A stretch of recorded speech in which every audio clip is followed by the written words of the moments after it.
Hello and welcome to San Jose Diridon Station in the middle of downtown San Jose.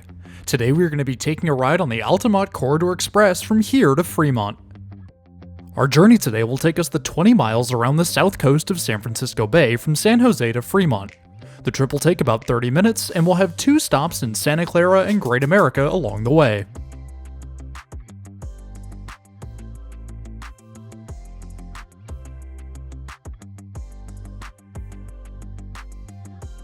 Though smaller than most major stations, San Jose's station building still holds historical ties to the past railways that serve the city. The station was originally built under the name of Cahill Depot, and was a stop for many of Southern Pacific's passenger services. Amtrak took over service here in 1971, with Caltrain taking over Southern Pacific's Peninsula Commute Line in 1985. The station was restored in 1994, where it was then renamed Diridon Station after former Santa Clara County Supervisor Rod Diridon. The inside of the station still carries that historical feeling, and the history is no secret here, with many displays featuring past documentation and other historical artifacts from the development of the station.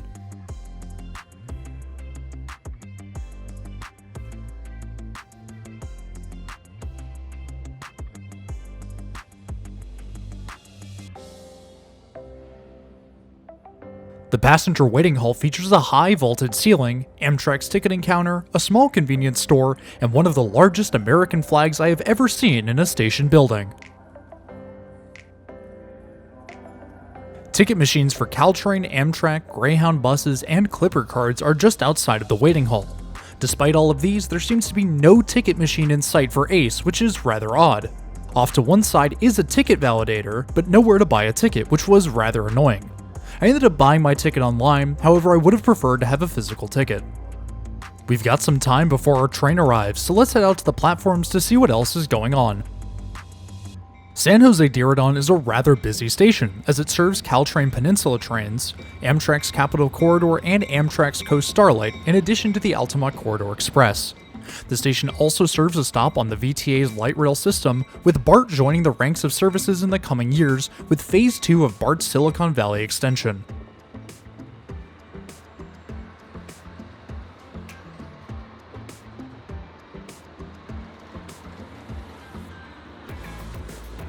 One thing that is immediately clear while standing out on the platforms here is just how much progress has been made on Caltrain's electrification process. From what I can tell, the entirety of the station has been electrified, including all of the catenary wires, which is incredible to see.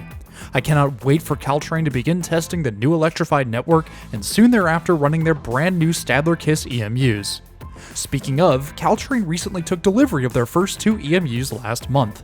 The new EMUs look incredible, and if the interiors are the same quality as the rest of Stadler's fleet, they are going to be some of the best trains running in the United States. Our train soon arrives on Platform 1 and we can board. I opt for a seat in the first car, and of course I head up to the second level.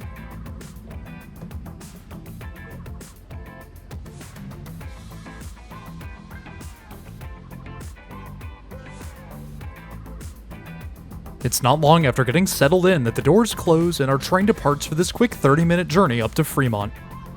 While we're getting underway, why don't we take a quick look at some stats about our train? Our train this afternoon is Altamont Corridor Express train number 4 and is powered by EMD F40PHM-3C locomotive number 3105. Each F40PHM is powered by EMD's 645 V16 engine, producing 3,000 horsepower. Each locomotive is rated for a top speed of 110 miles per hour, but Ace trains are operated at a top speed of 80 miles per hour. These locomotives will soon be rebuilt and repainted to operate alongside Ace's new Siemens SC44 Chargers. Ace trains can vary in length from 4 to 8 cars plus 1 or 2 locomotives. Our consist today includes 6 Bombardier bi-level coaches with 4 regular coaches and 2 cab cars. Well, we've got a second, why don't you hit that subscribe button? It's totally free and it really helps support the channel. I have a lot of awesome content coming in the next few months, so stick around if you want to see more. Seating on Ace's fleet is about what you'd expect from any Bombardier bi-levels. I chose to sit at a table today so I could get some work done on the journey, and there was plenty of space for myself and my bags. The interiors are fairly nice, although I'm not a huge fan of the maroon and brown color scheme.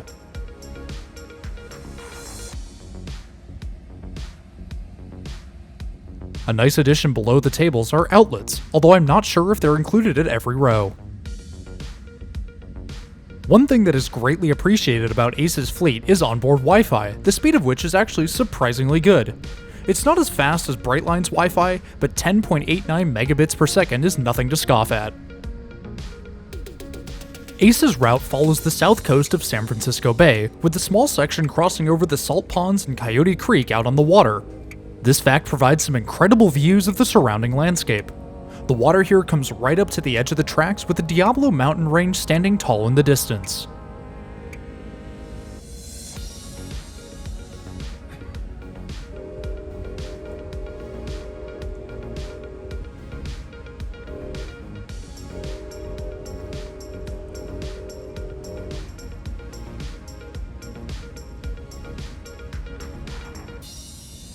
We're getting closer to our stop, so let's head downstairs to check out the bathrooms on board before we get off.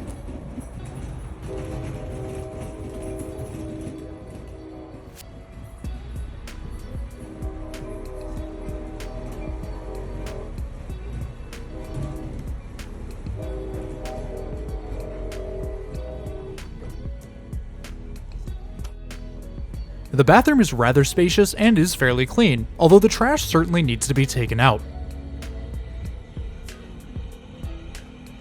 The sink works well, the soap is full, and all of the paper products are well stocked.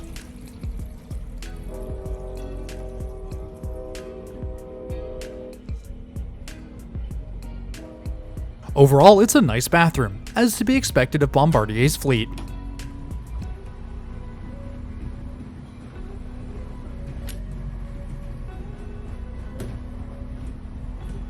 As we're approaching the turn towards Fremont, the railway moves further inland, but the landscape here is still ever present, and the setting sun gives everything that beautiful orange glow.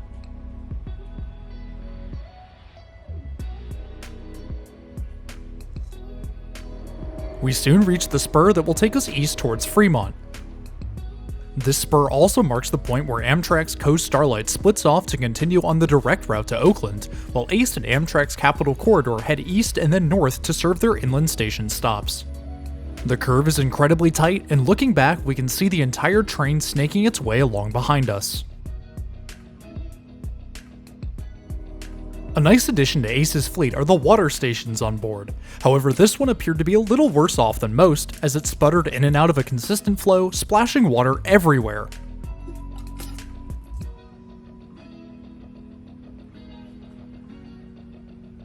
Alongside the water station are a set of emergency tools and medical supplies should anyone need. The city of Fremont soon fills the windows, and it's not long before our train pulls into Fremont Station.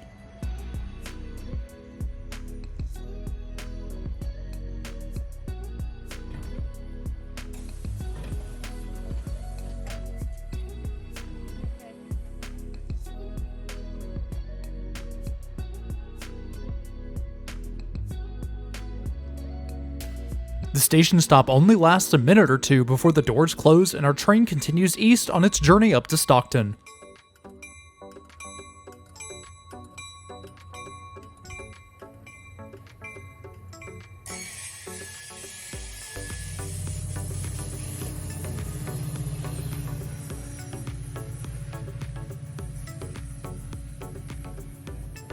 The platforms here are rather long, and being in the front car has left me quite a ways from the station building, but that's nothing a little walking can't fix.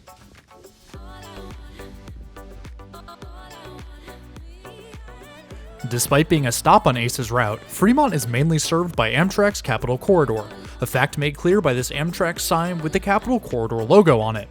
If you couldn't figure it out already, we'll be taking the Capital Corridor from here up to Oakland in the next video in the San Francisco series, so stick around if that's something you want to see. And with that, it's time to bring today's video to a close. Next week, I'll be back in Miami to fly with American on one of their Boeing 737 MAX 8 aircrafts to Orlando. If you want to be around when more videos get posted, do hit that subscribe button down below. It's totally free and it really helps support the channel. If you liked the video, drop it a like too. Likes help push my content to more awesome viewers like you, and the more people who like my content, the more trips I can take in the future. But anyways, that's all I have for today. Thanks for riding with me, and I'll see you in the next one.